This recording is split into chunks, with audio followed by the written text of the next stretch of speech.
Hello students, welcome to RS accounting classes. Today we are going to discuss valuation of goodwill, corporate account, BCom for SAM chapter 1. And ये मेरा Telegram channel है RS accounting classes, आप इसको join कर लीजिए। यहाँ पर आपको आने वाले वीडियोस की अपडेट्स मिलती रहेंगी। इसके अलावा study material, syllabus PDF, sample papers, previous year papers वो आपको यहाँ पे अवेलेबल हो जाएंगे। So please join it. First method हमने किया था एवरेज प्रॉफिट मेथड। आज हम करेंगे second method, that is super profit method. Super profit means normal से ऊपर। हम यहाँ पे 3 फर्म्स लेते हैं, firm A, firm B and firm C. इन तीनों फर्म ने अपने बिजनेस में जो कैपिटल इन्वेस्ट करी है वो है 1 लाख रुपीज़। कैपिटल तीनों की सेम है। अब जो फर्म ए है उसको जो रिटर्न मिलती है, जो प्रॉफिट अर्न्स होते हैं, कैपिटल पे जो रिटर्न मिला वो है 10,000 रुपीज़। फर्म बी को मिले 7,000 रुपीज़ एंड फर्म सी को हो गए 20,000 रुपीज़। कैपिटल तीनों की सेम थी बट जो रिटर्न थी वो तीनों की अलग। 7 और 10,000 तो चलो फिर भी पास पास हैं, लेकिन जो 20,000 है ये तो काफ़ी ज़्यादा प्रॉफिट्स हो गए। तो जो फर्म सी है वो क्या कर रही है, सुपर प्रॉफिट अर्न कर रही है। सुपर प्रॉफिट मीन्स जो नॉर्मल से ऊपर है, यानी कि जो फर्म सी है उसको एक्चुअल प्रॉफिट हुए 20,000, नॉर्मल प्रॉफिट कितने थे 10,000 या 7,000। तो लेट करते हैं कि जो नॉर्मली फर्म्स को प्रॉफिट होते हैं वो 8,000 होते हैं सभी फर्म्स को, एवरेज निकाल के। तो हमारे पास कितने हो जाएंगे, 12,000 का सुपर प्रॉफिट हो जाएगा। और उसी के बेसिस पे हमने क्या करना है, गुडविल की वैल्यूएशन करनी है। फॉर्मूला क्या होगा, गुडविल हम कैसे कैलकुलेट करेंगे, super profit multiply number of years purchased. जो नंबर ऑफ ईयर्स परचेज्ड है वो हमें क्वेश्चन में गिवन होंगे। कैलकुलेट क्या करना है फिर, सुपर प्रॉफिट। और सुपर प्रॉफिट का फॉर्मूला क्या होता है, एवरेज प्रॉफिट या फिर जो एक्चुअल प्रॉफिट है माइनस कर देंगे नॉर्मल प्रॉफिट। एक्चुअल प्रॉफिट तो उस फर्म ने अर्न किया है, नॉर्मल प्रॉफिट जो अदर फर्म्स है वो अर्न करती हैं जिस रेट से। नॉर्मल प्रॉफिट कैसे निकालेंगे, capital invested multiply normal rate of return. जो आपको NRR है, नॉर्मल रेट ऑफ रिटर्न है, वो क्वेश्चन में गिवन होगी। कुछ पॉइंट्स यहाँ पे गिवन है जिनको हमें ध्यान में रखना होगा जब भी एक्चुअल प्रॉफिट्स को कैलकुलेट करेंगे। ये सेम वैसे ही है जो प्रिकॉशंस हमने पढ़ी थी लास्ट लेक्चर में। एबनॉर्मल लॉस अगर हुआ है किसी ईयर में तो क्या करेंगे, उसको उस साल के प्रॉफिट में ऐड कर देंगे। अगर एबनॉर्मल इनकम होगी तो उस इनकम को उस ईयर के प्रॉफिट में से डिडक्ट कर देंगे, लेस कर देंगे। Second is managerial remuneration. अगर है और जिसको हमने पहले कंसीडर नहीं किया था उसको क्या करेंगे, एवरेज प्रॉफिट में से डिडक्ट कर देंगे। सेम ऐसे ही अगर कोई ऑपरेटिंग एक्सपेंस है जो फ्यूचर में इनकर्ड होगा, जिसको हमने पहले कंसीडर नहीं किया था, उसको हम एवरेज प्रॉफिट में से लेस करेंगे। थर्ड इज जो इनकम टैक्स है करंट रेट से, उसको भी डिडक्ट किया जाएगा एवरेज प्रॉफिट में से, क्योंकि जो गुडविल हम कैलकुलेट करते हैं वो उस प्रॉफिट पर होगी जो कि इक्विटी शेयर होल्डर्स के लिए अवेलेबल है। और उस प्रॉफिट को हम कैसे निकालते हैं, प्रॉफिट में से टैक्स को माइनस करके। और कौन सा टैक्स, इनकम टैक्स, कि पहले हम इनकम टैक्स को प्रोवाइड करेंगे, उसके बाद जो प्रॉफिट बचेगा वो प्रॉफिट अवेलेबल होगा इक्विटी शेयर होल्डर्स के लिए, और उसी प्रॉफिट पर जो गुडविल की वैल्यूएशन है वो की जाएगी। इलस्ट्रेशन थर्ड, जो डेल्टा कंपनी है वो गामा कंपनी को अपने अंदर एब्जॉर्ब करेगी। और परचेज कंसिडरेशन डिसाइड करने के लिए ज़रूरी है कि जो गामा कंपनी की गुडविल की वैल्यूएशन की जाए। और दोनों कंपनी ने अग्री किया कि जो गुडविल की कैलकुलेशन होगी उसके लिए जो नंबर ऑफ ईयर परचेज होंगे वो 3 ईयर्स होंगे। और मेथड कौन सा यूज़ करेंगे, super profit method. Gamma company के प्रॉफिट्स गिवन है लास्ट 5 ईयर्स के, और ये जो प्रॉफिट्स गिवन है before charging income tax at the rate of 55% on income, कि जो इनकम टैक्स की रेट है वो 55% है और इसको अभी तक प्रॉफिट्स में से लेस नहीं किया। अभी हमने किया था कि जो गुडविल की कैलकुलेशन की जाएगी वो उस प्रॉफिट पर होगी जो कि इक्विटी शेयर होल्डर्स के लिए अवेलेबल होगा, और उसके लिए क्या करना पड़ेगा, प्रॉफिट में से इनकम टैक्स को लेस करना पड़ेगा। तो जो 55% के अकॉर्डिंग इनकम टैक्स है उसको हम एवरेज प्रॉफिट में से माइनस कर देंगे।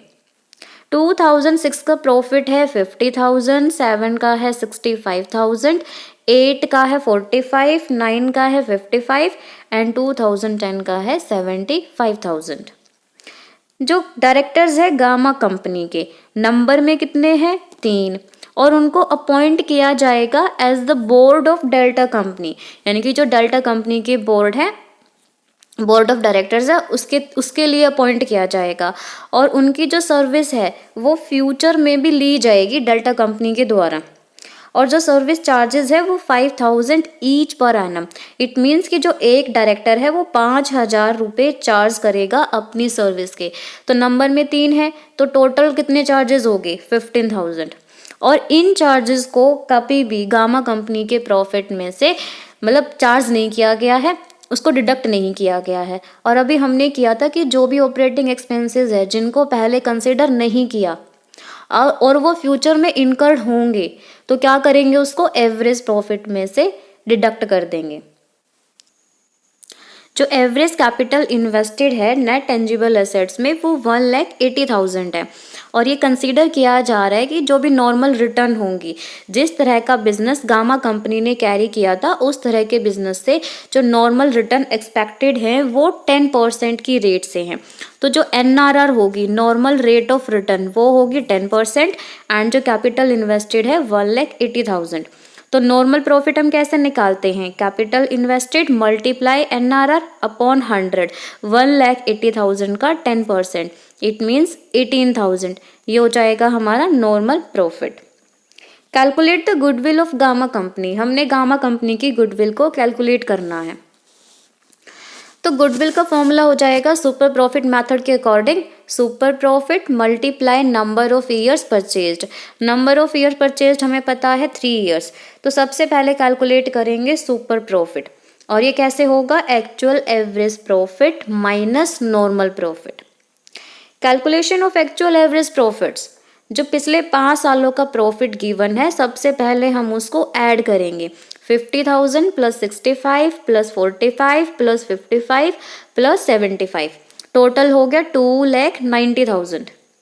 जो एवरेज प्रॉफिट है 2,90,000 को नंबर ऑफ ईयर से डिवाइड करा, 5 ईयर्स का प्रॉफिट था तो 5 से इसको डिवाइड करेंगे, एवरेज प्रॉफिट हो जाएगा 58,000। फिर उसमें से हम लेस करेंगे डायरेक्टर्स की फीस जो 5,000 है और 3 डायरेक्टर्स हैं, टोटल होगी 15,000। तो प्रॉफिट बिफोर टैक्स कितना आया, 43,000। अभी हमने इनकम टैक्स है उसको भी लेस करना है और इनकम टैक्स की रेट है 55%, 43,000 का 55%, यह आ जाएगा 23,650। एक्चुअल एवरेज प्रॉफिट हो गया 19,350। Calculation of normal profit, normal profit is equal to capital invested multiply normal rate of return divide by 100। Capital invested है 1,80,000, उसका हम 10% करेंगे तो यह आ जाएगा 18,000। सुपर प्रॉफिट हो गया actual average profit minus normal, 19,350 minus 18,000 is equal to 1,350। Calculation of goodwill, goodwill is equal to super profits multiply number of years is equal to 1,350 multiply 3 is equal to 4,050. Calculation of capital employed, capital employed की calculation करना सबसे important factor है अगर हमने goodwill की valuation करनी है, क्योंकि जो प्रॉफिट्स रिलेटेड होंगे किससे, कैपिटल एम्प्लॉयड से। जो भी एक फर्म अर्न करेगी वो कैपिटल जितनी इन्वेस्ट करती है उस बिजनेस के अंदर, उसी पे उसको जो रिटर्न है वो मिलती हैं। और जब भी हमें कैलकुलेट करना है कैपिटल एम्प्लॉयड को तो कुछ पॉइंट्स है जिनको हमें ध्यान में रखना होगा। तो सबसे पहले क्या है, जितनी भी फिक्स्ड असेट्स हैं सारी फिक्स्ड असेट्स को और करंट असेट्स को हम उनको ऐड कर लेंगे, और इन जो असेट्स की वैल्यू होगी वो करंट प्राइसेस पे लेंगे। बट कुछ एसेट्स है जिनको हमने इंक्लूड नहीं करना। सबसे पहले है फिक्टिशियस एसेट्स। फिक्टिशियस एसेट्स वो एसेट्स होती है जो नाम मात्र की एसेट होती है, मतलब जिनका बेनिफिट हमें फ्यूचर में नहीं मिलने वाला, जैसे कि share issue expenses, under writing commission, discount on issue of shares and debentures, advertisement expenditure etcetera. इनको असेट्स के अंदर इंक्लूड नहीं किया जाएगा। सेकंड क्या है, जो भी इन्वेस्टमेंट है उसको भी असेट के अंदर इंक्लूड नहीं करेंगे, क्योंकि जो ये इन्वेस्टमेंट की अमाउंट है ना वो हमने बिजनेस के आउटसाइड, बिजनेस के बाहर इन्वेस्ट करी है, और इसको हम क्या ट्रीट करेंगे, as a non trading asset, कि ये बिजनेस के ट्रेड में नहीं आई, बिजनेस के व्यापार में नहीं आई, ये आउटसाइड द बिजनेस होगी, तो उस इन्वेस्टमेंट को भी असेट्स के अंदर इंक्लूड नहीं करना। थर्ड क्या है, जो गुडविल बैलेंस शीट के अंदर ऑलरेडी अपीयर है उसको भी इंक्लूड नहीं किया जाएगा, उसको भी हम क्या कर देंगे, एक्सक्लूड कर देंगे। फिर हम क्या करेंगे, जब हमने टोटल ऑफ असेट्स निकाल लिया, यानी कि fixed assets and current assets को ऐड कर लिया करंट प्राइसेस पे, तो क्या करना है, जो भी आउटसाइड लाइबिलिटीज होगी उसको हम डिडक्ट कर देंगे। और ये आउटसाइड लाइबिलिटीज में क्या क्या इंक्लूड होगा, debentures, creditors, bills payable, bank overdraft, taxation provisions, ये सब। तो ओवरऑल हम कह सकते हैं कि जो नेट कैपिटल एम्प्लॉयड है वो कैसे कैलकुलेट होगी, फिक्स्ड असेट्स प्लस में करंट असेट माइनस में outside liabilities. Calculation of average capital employed. अभी हमने क्या किया था, कैलकुलेशन करी थी नेट कैपिटल एम्प्लॉयड की। अब ये दूसरी कॉन्सेप्ट क्या है, एवरेज कैपिटल एम्प्लॉयड। ये भी उतनी ही इम्पोर्टेंट है, क्योंकि जो ये कैपिटल एम्प्लॉयड है हम चाहेंगे कि हम एक ऐसी कैपिटल एम्प्लॉयड को ले कि जो फेयरली रिप्रेजेंट करे कि थ्रू आउट द ईयर कितनी कैपिटल एम्प्लॉयड की है। और एवरेज कैपिटल एम्प्लॉयड को कैलकुलेट कैसे करेंगे कि जो capital employed beginning of the year होगी उसमें प्लस कर देंगे जो capital employed eight the end of the year है, दोनों को ऐड करने के बाद उनको डिवाइड कर देंगे 2 से। अगर जो capital employed beginning of the year question के अंदर गिवन नहीं है तो हम कैसे निकालेंगे एवरेज कैपिटल एम्प्लॉयड को, क्या करेंगे कि जो एंड वाली कैपिटल एम्प्लॉयड होगी उसमें से जो करंट ईयर का प्रॉफिट्स होगा उसका हाफ माइनस कर देंगे। तो average capital employed is equal to capital at the end minus half of current years profit. Example लेते हैं, जैसे कि जो कैपिटल है बिगनिंग में, जो कैपिटल है at the beginning is equal to 1 lakh rupees, कि हमने 1 लाख रुपए लगाए हैं शुरू में, और हमने लेट कर लिया कि जो through out the year profit हुआ है फर्म को वो है 12,000। तो कैपिटल एट द एंड कितनी हो जाएगी, 1 lakh plus 12,000 is equal to 1,12,000, 1,12,000। अब हमने क्या निकालना है, एवरेज कैपिटल एम्प्लॉयड।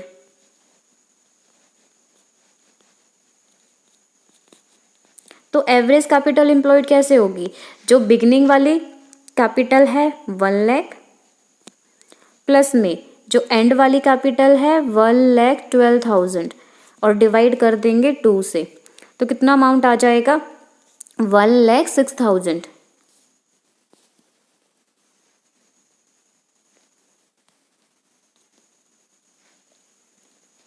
अगर हमें क्वेश्चन में बिगिनिंग वाली जो कैपिटल है वो गिवन नहीं है, बस क्या गिवन है कि जो प्रॉफिट हुए हैं वो 12,000 है एंड जो कैपिटल एट द एंड है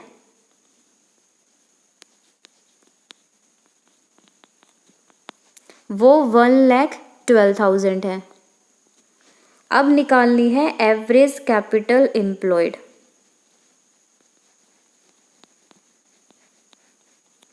कैसे हो जाएगी, जो कैपिटल एट द एंड है 1,12,000 में से माइनस कर देंगे जो करंट ईयर का प्रॉफिट है 12,000, उसका हाफ यानी कि 6,000। तो 1,12,000 में से 6,000 गए, 1,06,000। तो दोनों ही मेथड से क्या हुआ, सेम रिजल्ट आया।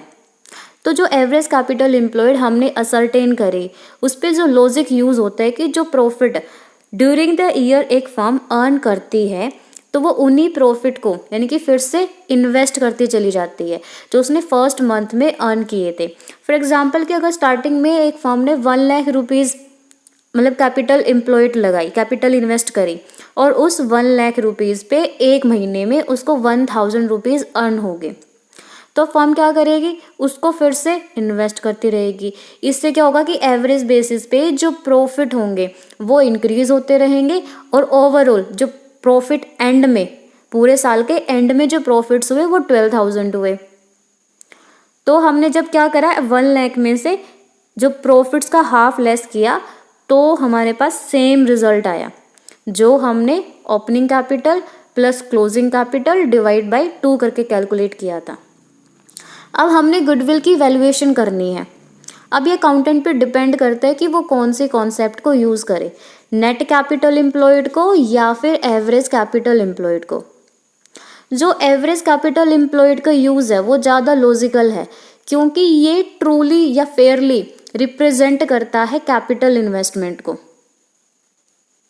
बट यहाँ पे आपको क्वेश्चंस में अच्छे से मेंशन होगा कि आपको कौन सा मेथड यूज़ करना है, यानी कि आपको एवरेज कैपिटल एम्प्लॉयड यूज़ करनी है गुडविल की कैलकुलेशन करने के लिए या फिर नेट कैपिटल एम्प्लॉयड यूज़ करनी है। Illustration 4, from the following particulars of X Limited you are required to calculate goodwill by 5 years purchase of super profit। तो हमने गुडविल की कैलकुलेशन करनी है, उसके लिए जो नंबर ऑफ ईयर्स परचेज हैं वो 5 ईयर्स है और मेथड कौन सा यूज़ करना है, सुपर प्रॉफिट। एक्स लिमिटेड की बैलेंस शीट गिवन है एज एट 31 मार्च 2012 को और हमने अज्यूम करना है कि जो नॉर्मल रेट ऑफ रिटर्न होगी वो 10% है। एवरेज कैपिटल एम्प्लॉयड को कंसीडर करना है और जो करंट ईयर्स प्रॉफिट हैं before payment of tax amounted to 1,40,000 और अज्यूम करना है कि जो टैक्स की रेट होगी वो 50% होगी। तो सबसे पहले तो हम कैलकुलेट करेंगे नेट कैपिटल एम्प्लॉयड को।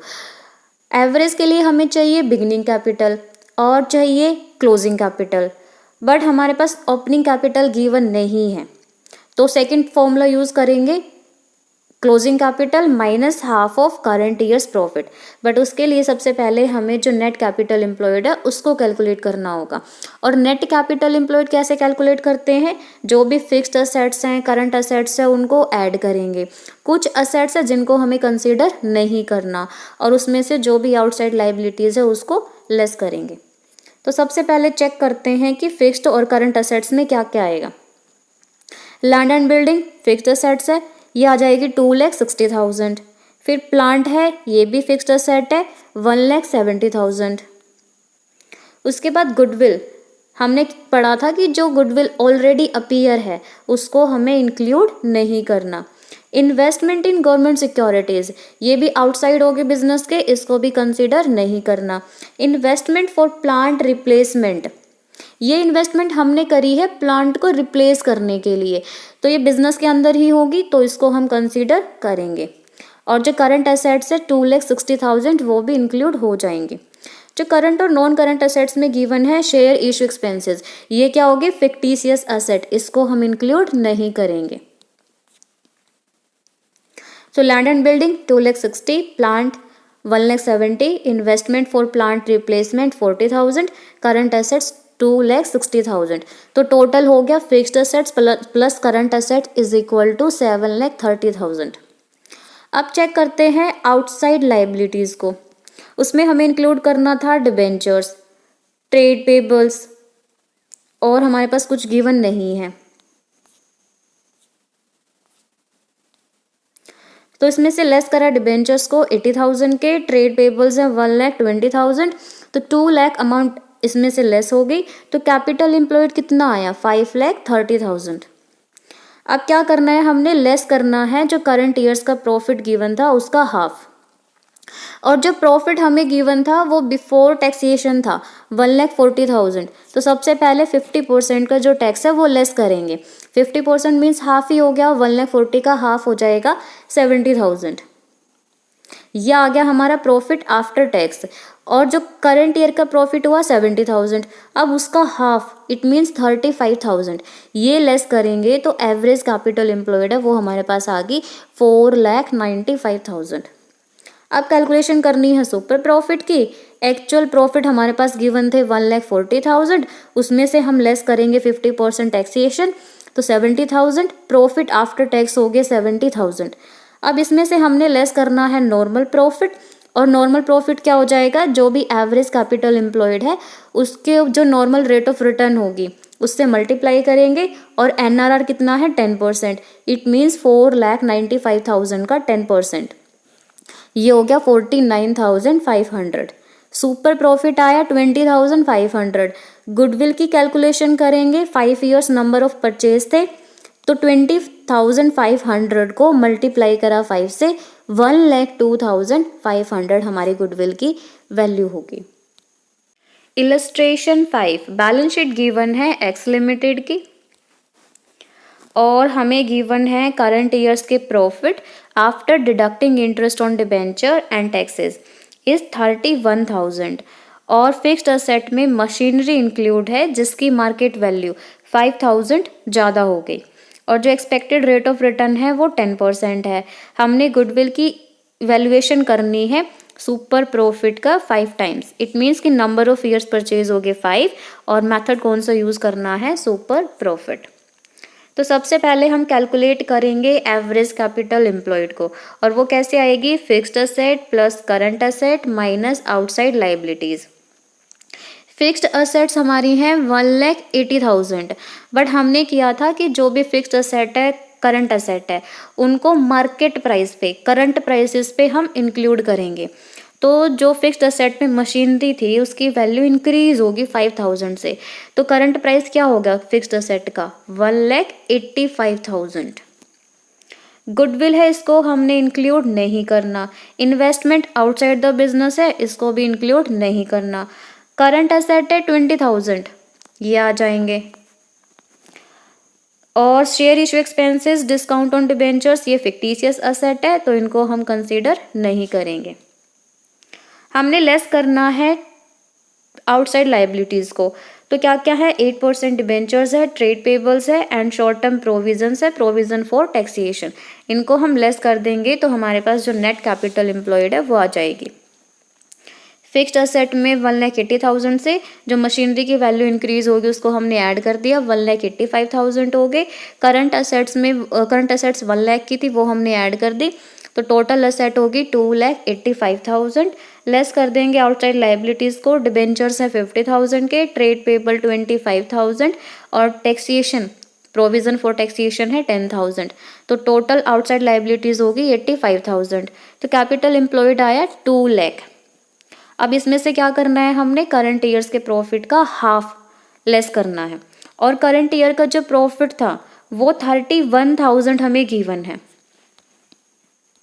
बट यहाँ पे जो 5% के जो गवर्नमेंट लोन जो हमने इन्वेस्टमेंट करी थी उस पर हमें रिटर्न मिल रही है 5%। इन्वेस्टमेंट कितनी है 20,000, 20,000 का 5% हो गया 1,000। इट मीन्स ये भी प्रॉफिट्स में इंक्लूड होगा, तो इस इनकम को, इनकम फ्रॉम आउटसाइड होगी, आउटसाइड इनकम को एवरेज प्रॉफिट में से लेस कर देंगे।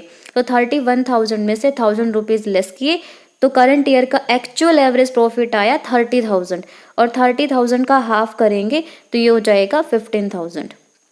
तो एवरेज कैपिटल एम्प्लॉयड होगी हमारी 1,85,000।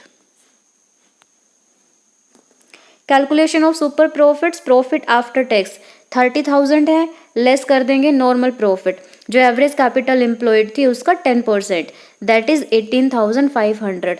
सुपर प्रॉफिट हो गया 11,500। कैलकुलेशन करनी है गुडविल की, वो सुपर प्रॉफिट का 5 टाइम्स होगा, तो goodwill is equal to 11,500 multiply 5 is equal to 57,500। Illustration 6, Nandan limited की बैलेंस शीट गिवन है 31 मार्च 2012 को। हमने गुडविल की वैल्यूएशन करनी है सुपर प्रॉफिट मेथड के बेसिस पे, और जो नंबर ऑफ ईयर्स परचेज है वो 3 ईयर्स है। नेसेसरी इन्फॉर्मेशन भी गिवन है, प्रेजेंट वैल्यू बिल्डिंग की 2 लाख है, नॉर्मल रेट ऑफ रिटर्न 10% है, और जो प्रॉफिट है पास्ट 3 ईयर्स के वो ट्रेंड शो करते हैं इंक्रीजिंग ट्रेंड। इट मीन्स कि 40,000 रुपीज़ हर साल इंक्रीज हो रहे हैं। और जब प्रॉफिट्स हमारे एनुअली इंक्रीज हों तो हमें एवरेज प्रॉफिट की जगह वेटेड एवरेज प्रॉफिट मेथड है उसको यूज़ करना चाहिए, वो ज़्यादा अप्रोप्रिएट रहेगा। जो इन्वेस्टमेंट है जो आउटसाइड द बिजनेस की 1500 5% gold bonds of ₹100 each, it means कि 1,50,000 की इन्वेस्टमेंट की फेस वैल्यू है और उस पर जो रिटर्न है वो 5% मिलेगा। एज्यूम करना है taxation at the rate of 60%। तो सबसे पहले तो हम एक्चुअल प्रॉफिट को कैलकुलेट करेंगे। तो प्रॉफिट हमें गिवन है 2011-12 के टैक्सेस से पहले कितने हैं 2,10,000, और हमने क्या पढ़ा कि हर साल जो प्रॉफिट 40,000 से इंक्रीज हो रहे थे। तो 2011 तो करंट ईयर है, उससे प्रीवियस ईयर में क्या होगा 40,000 प्रॉफिट कम मतलब कम हुए होंगे। 11-12 में अगर 2,10,000 है तो 10-11 में क्या हो जाएगा 2,10,000 से 40,000 लेस कर दो यानी कि 1,70,000, तभी तो 40,000 से प्रॉफिट इंक्रीज होंगे। सेम ऐसे ही अगर हमने 9-10 का प्रॉफिट निकालना है तो 1,70,000 में से लेस कर दिया 40,000 तो ये हो गए 1,30,000। सो अब हम यहाँ पे मेथड यूज़ कर रहे हैं वेटेड एवरेज। तो फर्स्ट कॉलम है ईयर का, सेकंड कॉलम है प्रॉफिट्स का। ये हमें पता है 9-10 में 1,30,000, 10-11 में 1,70,000, 11-12 में 2,10,000। जो आउटसाइड इनकम है एडजस्टमेंट करेंगे तो इनकम फ्रॉम इन्वेस्टमेंट उसको हम लेस कर देंगे, जो कि हमें जो गोल्ड बॉन्ड्स में इन्वेस्टमेंट करी थी उस पर हुई थी 1,500 100, इट मीन्स कि 1,50,000 पे 5%, ये हो गया 7,500। इसको हम हर एक ईयर में से लेस करेंगे तो एडजस्टेड प्रॉफिट आ जाएगा 9-10 का 1,22,500, 10-11 का 1,62,500, 11-12 का आ जाएगा 2,02,500। अब हम क्या करेंगे ईयर्स को वेट्स प्रोवाइड करेंगे। तो सबसे पहले 1 2 3 वेट्स दे दिए और फिर क्या होगी इन वेट्स के आपस में जो एडजस्टेड प्रॉफिट है और वेट्स है उनकी प्रोडक्ट की जाएगी। तो 1,22,500 मल्टीप्लाई 1 सेम आ जाएगा, 1,62,500 मल्टीप्लाई 2 ये हो गया 3,25,000, 2,02,500 मल्टीप्लाई 3 ये हो गया 6,07,500। तो टोटल हो गया प्रोडक्ट का 10,55,000। अब हमने वेटेड एवरेज प्रॉफिट निकालना है तो टोटल ऑफ प्रोडक्ट और डिवाइड कर देंगे टोटल वेट से। टोटल वेट है 6 से डिवाइड करा तो वेटेड एवरेज प्रॉफिट हो गया 1,75,833। अब इस प्रॉफिट में से हमने क्या करना है इनकम टैक्स को लेस करना है, और इनकम टैक्स क्या रेट क्या थी 60%। तो 1,75,833 का 60% तो टैक्स हो गया 1,05,500।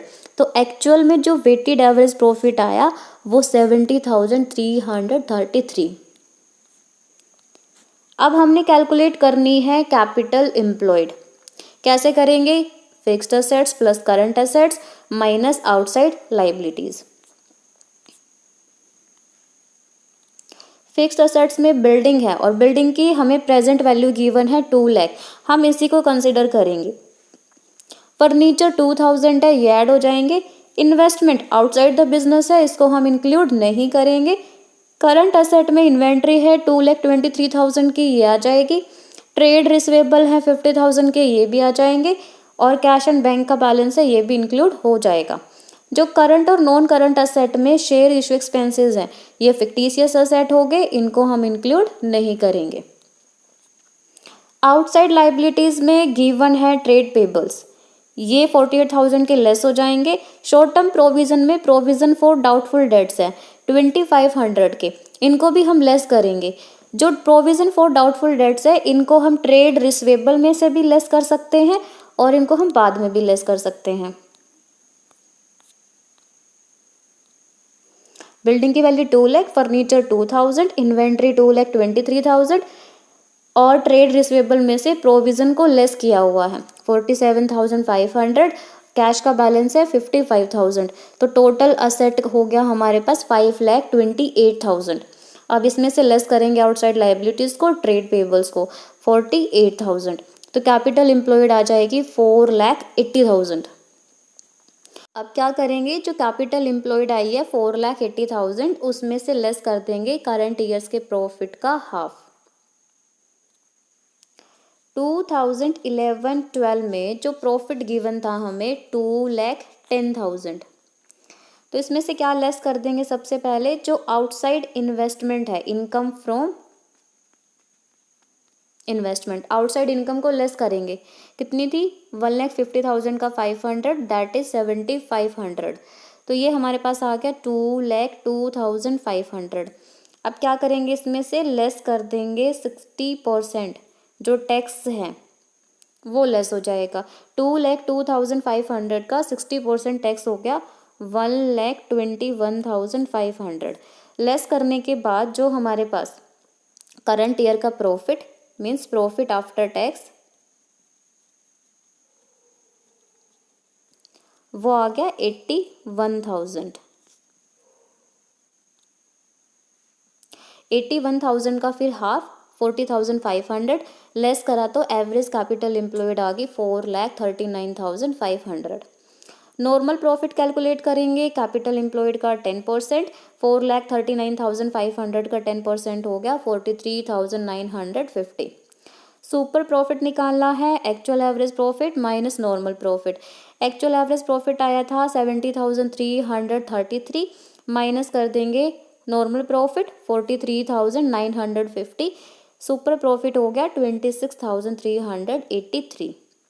गुडविल की कैलकुलेशन करनी है, number of year purchase 3 year से, सुपर प्रॉफिट 26,383 आया है, मल्टीप्लाई करेंगे 3 के साथ तो गुडविल हो जाएगी 79,149। आज के लेक्चर में बस इतना ही। आई होप कि आज का जो लेक्चर है वो आपको अच्छे से समझ आया होगा। अगर फिर भी किसी को डाउट है वो नीचे कमेंट में पूछ सकते हैं। Thanks for watching, like share and subscribe. Bye bye.